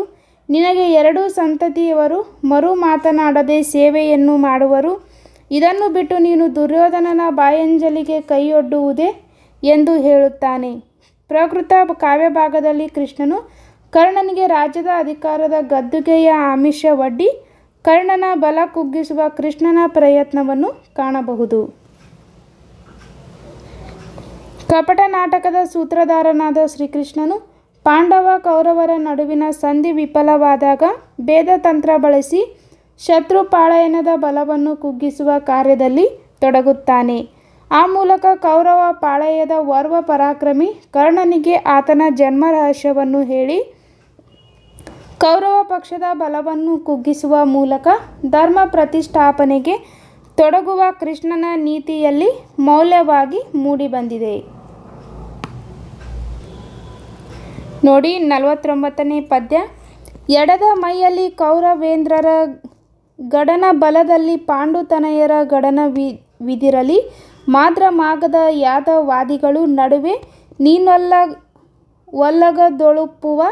ಕಡು ವಿಲಾಸವ ಬಿಸುಟು ಕುರುಪತಿ ನುಡಿಸೇಜಿಯ ಹಸಾದವೆಂಬುದು ಕಷ್ಟ ನಿನಗೆಂದ. ಉತ್ತರ: ರೂಪಕ ಸಾಮ್ರಾಜ್ಯದ ಚಕ್ರವರ್ತಿ ಎಂದು ಪ್ರಸಿದ್ಧನಾದ ಕವಿ ಕುಮಾರವ್ಯಾಸರು ಬರೆದಿರುವ ಕರ್ನಾಟ ಭಾರತ ಕಥಾಮಂಜರಿ ಎಂಬ ಕೃತಿಯಿಂದ ಆಯ್ದ ಸುಂದರವಾದ ಪದ್ಯಭಾಗ ಕೌರವೇಂದ್ರನ ಕೊಂದೆ ನೀನು. ಈ ಒಂದು ಪದ್ಯಭಾಗದಲ್ಲಿನ ಅರ್ಥಗರ್ಭಿತವಾದ ಸಾಲುಗಳನ್ನು ಇಲ್ಲಿ ಕೊಡಲಾಗಿದೆ. ಇನ್ನು ಮಹಾಭಾರತದಲ್ಲಿ ಪಾಂಡವರ ಪಾಲಿನ ರಾಜ್ಯವನ್ನು ನೀಡಲು ಕೌರವನು ನಿರಾಕರಿಸುತ್ತಾನೆ. ಸಂಧಾನದ ಮುಖೇನ ರಾಜ್ಯವನ್ನು ಮರಳಿ ಪಡೆಯುವ ಪ್ರಯತ್ನದಲ್ಲಿ ಧರ್ಮರಾಯ ಕೃಷ್ಣನನ್ನು ಸಂಧಿಗಾಗಿ ಕಳುಹಿಸುತ್ತಾನೆ. ಕೃಷ್ಣ ಸಂಧಾನವು ದುರ್ಯೋಧನದ ಹಠದಿಂದ ತಿರಸ್ಕೃತವಾಗುತ್ತದೆ.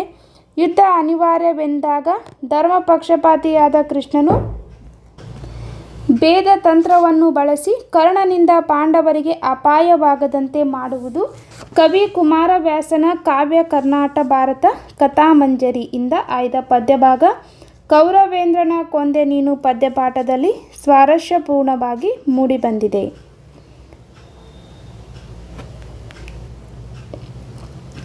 ಪ್ರಸ್ತುತ ಕಾವ್ಯಭಾಗದಲ್ಲಿ ಕೃಷ್ಣನು ಕರ್ಣನಿಗೆ ರಾಜ್ಯದ ಅಧಿಕಾರದ ಗದ್ದುಗೆಯ ಆಮಿಷವನ್ನು ಒಡ್ಡುತ್ತಾ ನೀನು ರಾಜನಾದರೆ ಎಡದ ಪಕ್ಕದಲ್ಲಿ ಕೌರವ ರಾಜರ ಸಮೂಹ, ಬಲದಲ್ಲಿ ಪಾಂಡು ಮಕ್ಕಳ ಸಮೂಹ, ಎದುರಿನಲ್ಲಿ ಮಾದ್ರಮಾಗದ ಯಾದವ ಮೊದಲಾದವರು ಕುಳಿತಿರುವರು. ಇವರ ನಡುವೆ ನೀನು ರಾಜ್ಯಸಭೆಯಲ್ಲಿ ಸಿಂಹಾಸನದ ಮೇಲೆ ಶೋಭಿಸುವ ವಿಶೇಷ ಸಂಭ್ರಮವನ್ನು ಬಿಟ್ಟು ದುರ್ಯೋಧನನು ಆಜ್ಞಾಪಿಸಲು ಪ್ರಭು ತಮ್ಮ ಅನುಗ್ರಹ ಆಗಲಿ ಎಂಬುದು ನಿನಗೆ ಬಹಳ ಕಷ್ಟಕರವಾದುದು ಎಂದನು. ಪಾಂಡವರ ರಕ್ಷಣೆಗೆ ನಿಂತ ಕೃಷ್ಣನು ಸ್ವಾಮಿ ನಿಷ್ಠೆಗೆ ಬದ್ಧನಾದ ಕರ್ಣನಿಗೆ ನೀನು ರಾಜನಾದರೆ ಎಲ್ಲರೂ ಒಪ್ಪುವರು, ಅವರ ಮಧ್ಯದಲ್ಲಿ ಸಿಂಹಾಸನದಲ್ಲಿ ಕುಳಿತು ನೀನು ಅಂತ್ಯದ ಸಂತೋಷವನ್ನು ರಾಜ್ಯಭಾರ ಮಾಡಬಹುದು ಎಂದು ಕರ್ಣನ ಮನಗೆಲ್ಲಲು ಹೂಡಿದ ತಂತ್ರ ಇಲ್ಲಿ ಸುಂದರವಾಗಿ ವ್ಯಕ್ತಗೊಂಡಿದೆ. ಕಪಟ ನಾಟಕದ ಸೂತ್ರಧಾರನಾದ ಶ್ರೀಕೃಷ್ಣನು ಭೇದ ತಂತ್ರ ಬಳಸಿ ಕೌರವ ಪಕ್ಷದ ಓರ್ವ ಪರಾಕ್ರಮಿ ಕರ್ಣನಿಗೆ ಆತನ ಜನ್ಮ ರಹಸ್ಯವನ್ನು ಹೇಳಿ ಕೌರವ ಪಕ್ಷದ ಬಲವನ್ನು ಕುಗ್ಗಿಸುವ ಮೂಲಕ ಧರ್ಮ ಪ್ರತಿಷ್ಠಾಪನೆಗೆ ತೊಡಗುವ ಕೃಷ್ಣನ ರಾಜನೀತಿ ಇಲ್ಲಿ ಮೌಲ್ಯವಾಗಿ ಮೂಡಿಬಂದಿದೆ. 50ನೇ ಪದ್ಯ. ಕೊರಳ ಸೆರೆ ಹಿಗ್ಗಿದವು ದೃಗುಜಲ ಉರವಣಿಸಿ ಕಡು ನೊಂದನ ಕಟ ಕುರುಪತಿಗೆ ಕೇಡಾದುದೆಂದನು ತನ್ನ ಮನದೊಳಗೆ ಹರಿಯ ಹಗೆ ಹೊಗೆದುರದುರಹದೆ ಬರಿದೆ ಹೋವುದೇ ತನ್ನ ಅಂಶವ ನರುವಿ ಕೊಂದನು ಹಲವು ಮಾತೆಂದನು ಚಿಂತಿಸಿದ. ಉತ್ತರ: ರೂಪಕ ಸಾಮ್ರಾಜ್ಯದ ಚಕ್ರವರ್ತಿ ಎಂದು ಪ್ರಸಿದ್ಧನಾದ ಕವಿ ಕುಮಾರವ್ಯಾಸರು ಬರೆದಿರುವ ಕರ್ನಾಟ ಭಾರತ ಕಥಾಮಂಜರಿ ಎಂಬ ಕೃತಿಯಿಂದ ಆಯ್ದ ಸುಂದರವಾದ ಪದ್ಯಭಾಗ ಕೌರವೇಂದ್ರನ ಕೊಂದೆ ನೀನು. ಈ ಒಂದು ಪದ್ಯಭಾಗದಲ್ಲಿನ ಅರ್ಥಗರ್ಭಿತವಾದ ಸಾಲುಗಳನ್ನು ಇಲ್ಲಿ ಆಯ್ದುಕೊಡಲಾಗಿದೆ. ಮಹಾಭಾರತದಲ್ಲಿ ಪಾಂಡವರ ಪಾಲಿನ ರಾಜ್ಯವನ್ನು ನೀಡಲು ಕೌರವನು ನಿರಾಕರಿಸುತ್ತಾನೆ. ಸಂಧಾನದ ಮುಖೇನ ರಾಜ್ಯವನ್ನು ಮರಳಿ ಪಡೆಯುವ ಪ್ರಯತ್ನದಲ್ಲಿ ಧರ್ಮರಾಯ ಕೃಷ್ಣನನ್ನು ಸಂಧಿಗಾಗಿ ಕಳುಹಿಸುತ್ತಾನೆ. ಕೃಷ್ಣ ಸಂಧಾನವು ದುರ್ಯೋಧನನ ಹಠದಿಂದ ತಿರಸ್ಕೃತವಾಗುತ್ತದೆ. ಯುದ್ಧ ಅನಿವಾರ್ಯವೆಂದಾಗ ಧರ್ಮ ಪಕ್ಷಪಾತಿಯಾದ ಕೃಷ್ಣನು ಭೇದ ತಂತ್ರವನ್ನು ಬಳಸಿ ಕರ್ಣನಿಂದ ಪಾಂಡವರಿಗೆ ಅಪಾಯವಾಗದಂತೆ ಮಾಡುವುದು ಕವಿ ಕುಮಾರವ್ಯಾಸನ ಕಾವ್ಯ ಕರ್ನಾಟ ಭಾರತ ಕಥಾಮಂಜರಿಯಿಂದ ಆಯ್ದಂಥ ಪದ್ಯಭಾಗ ಕೌರವೇಂದ್ರನ ಕೊಂದೆ ನೀನು ಪದ್ಯಪಾಠದಲ್ಲಿ ಸ್ವಾರಸ್ಯಪೂರ್ಣವಾಗಿ ಮೂಡಿಬಂದಿದೆ. ಕೃಷ್ಣನ ಆಮಿಷ ಕರ್ಣನಿಗೆ ಕೃಷ್ಣ ತಿಳಿಸುವ ಜನ್ಮರಹಸ್ಯದಿಂದ ಕರ್ಣನ ಕೊರಳಿನ ರಕ್ತನಾಳಗಳು ಹಿಗ್ಗಿದವು. ಕಂಬನಿಯು ರಭಸದಿಂದ ಮುನ್ನುಗ್ಗಿ ಬಂದು ಅಧಿಕವಾಗಿ ಕರ್ಣನು ನೊಂದನು. ಕರ್ಣನು ಮನದೊಳಗೆ ಅಯ್ಯೋ, ದುರ್ಯೋಧನನಿಗೆ ಕೇಡುಂಟಾಯಿತು ಎಂದು ಸಂಕಟಪಟ್ಟನು. ಹರಿಯು ಹಾಕಿದ ಹಗೆತನದ ಬೆಂಕಿ ಹೊಗೆ ಕಾಣಿಸಿಕೊಳ್ಳದೆ ಸುಡದೆ ಸುಮ್ಮನೆ ಆರಿ ಹೋಗುವಂತಹುದಲ್ಲ. ನನ್ನ ಅಂಶವನ್ನು ತಿಳಿಸಿ ಕೊಂದನು, ಹೆಚ್ಚಿಗೆ ಹೇಳುವುದು ಇನ್ನೇನಿದೆ ಎಂದು ಚಿಂತಿಸಿದನು. ಅಸಾಮಾನ್ಯನು, ಶೌರ್ಯಕ್ಕೆ, ದಾನಕ್ಕೆ, ಉದಾತ್ತತೆಗೆ, ಕರುಣೆಗೆ ಹೆಸರಾಗಿದ್ದ ಕರ್ಣನಿಗೆ ಆತನ ಜನ್ಮರಹಸ್ಯ ಎಂಥ ಸಂಕಟವನ್ನು ಉಂಟುಮಾಡಿತು. ಅವನ ಸ್ವಾಮಿ ನಿಷ್ಠೆಯ ಮುಂದೆ ಶ್ರೀಕೃಷ್ಣನೊಡ್ಡಿದ ಪ್ರಲೋಭನೆ ಹೇಗೆ ವ್ಯರ್ಥವಾಯಿತು ಹಾಗೂ ಅಸಹಾಯಕನಾದ ಸ್ಥಿತಿಯಲ್ಲಿ ನೋವು ಸಂಕಟದಿಂದ ಬಳಲಲು ಕರ್ಣನ ವ್ಯಕ್ತಿತ್ವದ ಹಿರಿಮೆ ಇಲ್ಲಿ ಮೌಲ್ಯವಾಗಿ ಮೂಡಿಬಂದಿದೆ. 51ನೇ ಪ್ರಶ್ನೆ. ಏನು ಹೇಳೈ ಕರ್ಣಚಿತ್ತ, ಗ್ಲಾನಿ ಯಾವುದು ಮನಕ್ಕೆ ಕುಂತಿ, ಸೋನುಗಳ ಬೆಸಕೈಸಿಕೊಂಬುದು ಸೆರದೆ ನಿನಗೆ, ಹಾನಿ ಇಲ್ಲಾಣೆ ನುಡಿ ನುಡಿ ಮೌನವೇತಕ್ಕೆ ಮರಳುತನ ಬೇಡಾನು, ನಿನ್ನ ಪದಸೆಯ ಬಯಸುವನಲ್ಲ ಕೇಳೆಂದ. ಉತ್ತರ: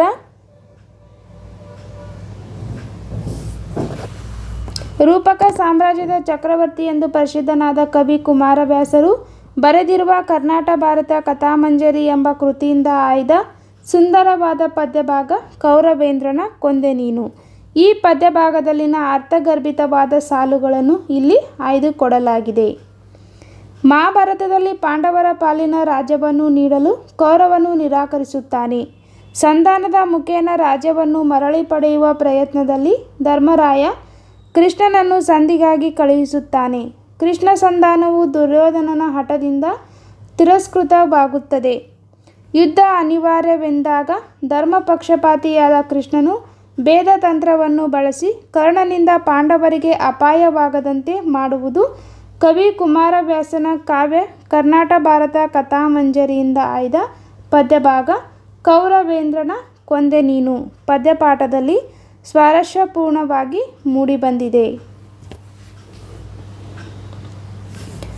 ಪ್ರಸ್ತುತ ಕಾವ್ಯದಲ್ಲಿ ಅಸಹಾಯಕನಾದ ಸ್ಥಿತಿಯಲ್ಲಿ ನೋವು ಸಂಕಟದಿಂದ ಬಳಲುವ ಕರ್ಣನನ್ನು ಕುರಿತು ಕೃಷ್ಣನು ಪುನಃ ಏನು ಹೇಳು ಕರ್ಣ, ನಿನ್ನ ಮನೋವೇದನೆ ಯಾವುದು? ನಿನಗೆ ಕುಂತಿಯ ಮಕ್ಕಳಿಂದ ಕೆಲಸ ಮಾಡಿಸಿಕೊಳ್ಳುವುದು ಇಷ್ಟವಿಲ್ಲವೇ? ನಷ್ಟವಿಲ್ಲ ಎನ್ನಾಣೆ. ನುಡಿ ನುಡಿ ಮೌನವು ಏತಕ್ಕೆ? ಭ್ರಮೆಗೊಳಗಾಗುವುದು ಬೇಡ. ನಾನು ನಿನ್ನ ದುರ್ದಶೆಯನ್ನು ಬಯಸುವನಲ್ಲ, ನನ್ನ ಮಾತನ್ನು ಕೇಳು ಎಂದು ಹೇಳುವನು. ಕಪಟ ನಾಟಕದ ಸೂತ್ರಧಾರನಾದ ಶ್ರೀಕೃಷ್ಣನು ಕೌರವ ಪಕ್ಷದ ಓರ್ವ ಪರಾಕ್ರಮಿ ಕರ್ಣನಿಗೆ ಆತನ ಜನ್ಮರಹಸ್ಯವನ್ನು ಹೇಳಿ ಕೌರವ ಪಕ್ಷದ ಬಲವನ್ನು ಕುಗ್ಗಿಸಿ ಧರ್ಮದ ದಾರಿ ಬಿಡದೆ ನಡೆದ ಪಾಂಡವರಿಗೆ ಸಾಮ್ರಾಜ್ಯ ದೊರಕಿಸಿಕೊಡಲು ಪ್ರಯತ್ನಿಸುವ ಕೃಷ್ಣನ ರಾಜ್ಯನೀತಿ ಇಲ್ಲಿ ಮೌಲ್ಯವಾಗಿ ಮೂಡಿಬಂದಿದೆ.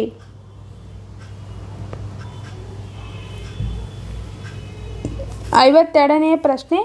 ಮರಳು ಮಾಧವ ಮಹೀಯ ರಾಜ್ಯದ ಸಿರಿಗೆ ಸೋಲುವನಲ್ಲ ಕೌಂತೆಯರು ಸುಯೋಧನರೆನ್ನೆಸೆಗೆ ಬೆಸಕೈವಲ್ಲಿ ಮನವಿಲ್ಲ ಹೊರೆದ ದಾಂತರಂಗೆ ಹಗೆಬರ ಶಿರವನ್ನರಿದೊಪ್ಪಿಸುವೆನೆಂಬಿ ಬರದೊಳಿರ್ದೆನು ಕೌರವೇಂದ್ರನ ಕೊಂದೆ ನೀನೆಂದ.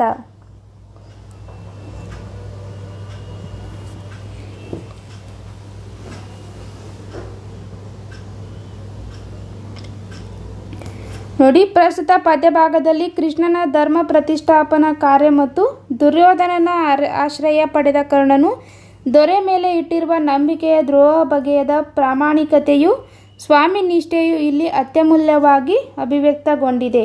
ಇದರಿಂದ ಉದಾತ್ತ ವ್ಯಕ್ತಿತ್ವವನ್ನು ಹೊಂದಿದ ಕರ್ಣನ ಮುಂದೆ ಕೃಷ್ಣನ ಆಮಿಷಗಳು ಹೇಗೆ ವ್ಯರ್ಥಗೊಂಡಿವೆ ಎಂಬುದನ್ನು ಇಲ್ಲಿ ತಿಳಿದುಕೊಳ್ಳಬಹುದಾಗಿದೆ.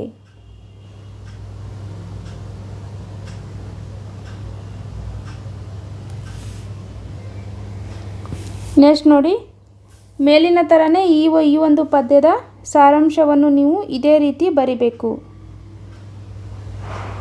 53ನೇ ಪ್ರಶ್ನೆ.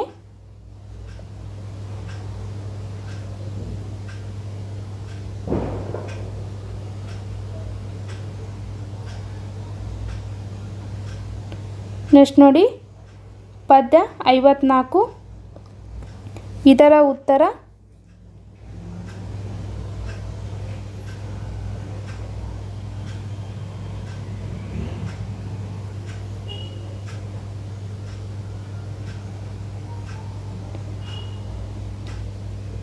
ನೆಕ್ಸ್ಟ್ ನೋಡಿ ಕೊಟ್ಟಿರುವ ಪ್ರಶ್ನೆಗಳಿಗೆ 8-10 ವಾಕ್ಯಗಳಲ್ಲಿ ಉತ್ತರ ಬರೆಯಿರಿ.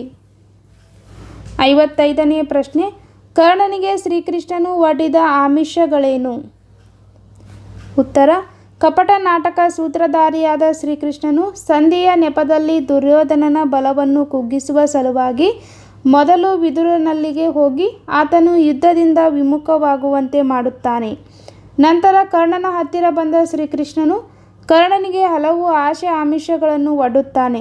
ಕರ್ಣ, ನಿಮಗೂ ಯಾದವ ಕೌರವರಿಗೂ ಭೇದವಿಲ್ಲ. ನಿನ್ನಾಣೆ, ನೀನು ನಿಜವಾಗಿ ಮೇದಿನಿಪತಿ, ಆದರೆ ನಿನಗೆ ಮನದಲ್ಲಿ ಅದರ ಅರಿವಿಲ್ಲ ಎಂದು ಹೇಳುತ್ತಾ ಕೃಷ್ಣನು ಕರ್ಣನ ಕಿವಿಯಲ್ಲಿ ಭಯವನ್ನು ಬಿತ್ತಿದನು. ಕುಂತಿಯು ಪಡೆದ 5 ಮಂತ್ರಗಳಲ್ಲಿ ಮೊದಲಿಗೆ ನೀನು, ನಿನ್ನೆಯ ನಂತರ ಧರ್ಮರಾಯ, 3ನೇಯಾತ ಕಲಿಭೀಮ, ಅರ್ಜುನನು 4ನೆಯ ಮಂತ್ರದಲ್ಲಿ ಜನಿಸಿದನು. ಬಳಿಕ 5ನೇ ಮಂತ್ರದಲ್ಲಿ ಮಾದ್ರಿಯಲ್ಲಿ ನಕುಲ ಸಹದೇವರು ಇಬ್ಬರು ಹುಟ್ಟಿದರು. ನಿನ್ನನ್ನು ಹಸ್ತಿನಾಪುರದ ರಾಜ್ಯದ ರಾಜನನ್ನಾಗಿ ಮಾಡುವೆನು. ಪಾಂಡವ ಕೌರವ ರಾಜರು ನಿನ್ನನ್ನು ಓಲೈಸುವರು. ನಿನಗೆ 2 ಅಂಶವು ಮರು ಮಾತನಾಡದೆ ಸೇವೆಯನ್ನು ಮಾಡುವವು. ಅದನ್ನು ಬಿಟ್ಟು ನೀನು ದುರ್ಯೋಧನನ ಬಾಯಂಜಲಿಗೆ ಕೈಯೊಡ್ಡುವುದೇ ಹೇಳು. ನಿನಗೆ ಎಡಭಾಗದಲ್ಲಿ ಕೌರವರು, ಬಲಭಾಗದಲ್ಲಿ ಪಾಂಡವರು, ಎದುರಿಗೆ ಮಾದ್ರಮಾಗದ ಯಾದವಾದಿಗಳು, ಮಧ್ಯದಲ್ಲಿ ನೀನು ರಾಜ್ಯಸಭೆಯಲ್ಲಿ ಪ್ರಕಾಶಿಸುವ ವಿಶೇಷ ಶೋಭೆಯನ್ನು ತೊರೆದು ದುರ್ಯೋಧನನು ನುಡಿಸಲು ಒಡೆಯ ಅನುಗ್ರಹವಾಗಲಿ ಎಂಬುದು ನಿನಗೆ ಕಷ್ಟವಾಗುವುದಿಲ್ಲವೇ ಎಂದು ಆಮಿಷ ಒಡ್ಡಿದನು. ನೆಕ್ಸ್ಟ್ ನೋಡಿ 56ನೇ ಪ್ರಶ್ನೆ, ಪಾಂಡವರು ಸೋದರರೆಂದು ತಿಳಿದಾಗ ಕರ್ಣನ ಮನಸ್ಥಿತಿಯನ್ನು ತಿಳಿಸಿ. ಉತ್ತರ, ಮಹಾಭಾರತದಲ್ಲಿ ಪಾಂಡವರ ಪಾಲಿನ ರಾಜ್ಯವನ್ನು ನೀಡಲು ಕೌರವ ನಿರಾಕರಿಸುತ್ತಾನೆ. ಸಂಧಾನದ ಮೂಲಕ ರಾಜ್ಯವನ್ನು ಮರಳಿ ಪಡೆಯುವ ಯತ್ನವನ್ನು ಧರ್ಮರಾಯನು ಕೃಷ್ಣನ ಮೂಲಕ ಪ್ರಯತ್ನಿಸುತ್ತಾನೆ. ಆದರೆ ಅದು ದುರ್ಯೋಧನನ ಹಠದಿಂದ ತಿರಸ್ಕೃತವಾದಾಗ ಯುದ್ಧ ಅನಿವಾರ್ಯವಾಗುತ್ತದೆ.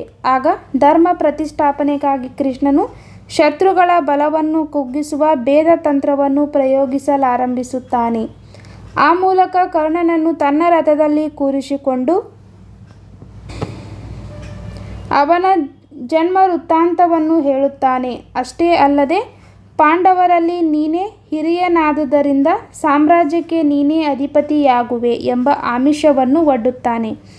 ಕೃಷ್ಣನ ಮಾತುಗಳನ್ನು ಸಮಾಧಾನದಿಂದ ಕೇಳಿದ ಕರ್ಣನು ತನ್ನ ಜನ್ಮ ವೃತ್ತಾಂತವನ್ನು ತಿಳಿದು ಕುರಪತಿಯಾದ ದುರ್ಯೋಧನನಿಗೆ ಕೇಡಾಯಿತು ಎಂದು ತನ್ನ ಮನದೊಳಗೆ ನೊಂದುಕೊಳ್ಳುತ್ತಾನೆ. ಕೃಷ್ಣನ ಆಮಿಷ ಕರ್ಣನಿಗೆ ಕೃಷ್ಣ ತಿಳಿಸುವ ಜನ್ಮ ರಹಸ್ಯದಿಂದ ಕರ್ಣನ ಕೊರಳಿನ ರಕ್ತನಾಳಗಳು ಹಿಗ್ಗಿದವು. ಕಂಬನಿಯು ರಭಸದಿಂದ ಮುನ್ನುಗ್ಗಿ ಬಂದು ಅಧಿಕವಾಗಿ ಕರ್ಣನು ನೊಂದನು. ಕರ್ಣನು ಮನದೊಳಗೆ ಅಯ್ಯೋ, ದುರ್ಯೋಧನನಿಗೆ ಕೇಡುಂಟಾಯಿತಲ್ಲ ಎಂದು ಸಂಕಟಪಟ್ಟನು. ಹರಿಯ ಹಗೆತನದ ಹೊಗೆ ಕಾಣಿಸಿಕೊಳ್ಳದೆ ಸುಡದೆ ಬಿಡುತ್ತದೆಯೇ? ನನ್ನ ಅಂಶವನ್ನು ತಿಳಿಸಿಕೊಂಡನು, ಹೆಚ್ಚಿಗೆ ಹೇಳುವುದು ಇನ್ನೇನಿದೆ ಎಂದು ಚಿಂತಿಸಿದನು. ಕೊನೆಗೆ ಕೃಷ್ಣನು, ಯಾಕೆ ಸುಮ್ಮನಿದೆಯಾ ಕರ್ಣ? ನಿನ್ನ ಮನಸ್ಸಿನಲ್ಲಾದ ತಲ್ಲಣಗಳೇನು? ಚಿಂತಿಸಬೇಡ.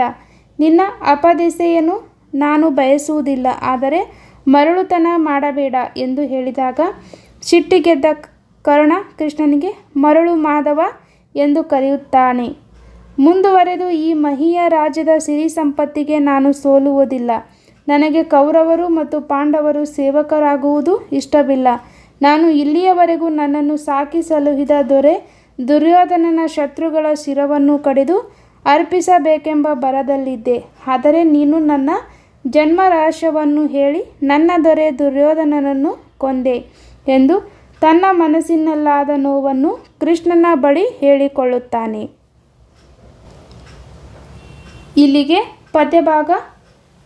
ಪದ್ಯಪಾಠ 3 ಕೌರವೇಂದ್ರನ ಕೊಂದೆ ನೀನು ಈ ಒಂದು ಪದ್ಯಭಾಗದ ಪಾಠ ಆಧಾರಿತ ಮೌಲ್ಯಾಂಕನ ಅಂದರೆ LBA ಪ್ರಶ್ನೋತ್ತರಗಳು ಮುಗಿತು. ಮುಂದಿನ ವಿಡಿಯೋಗಳಿಗಾಗಿ ನಮ್ಮ ಚಾನಲನ್ನು ಸಬ್ಸ್ಕ್ರೈಬ್ ಮಾಡಿ. ಈ ವಿಡಿಯೋನ ನಿಮ್ಮ ಫ್ರೆಂಡ್ಸ್ಗೆ ಶೇರ್ ಮಾಡಿ. ಧನ್ಯವಾದಗಳು.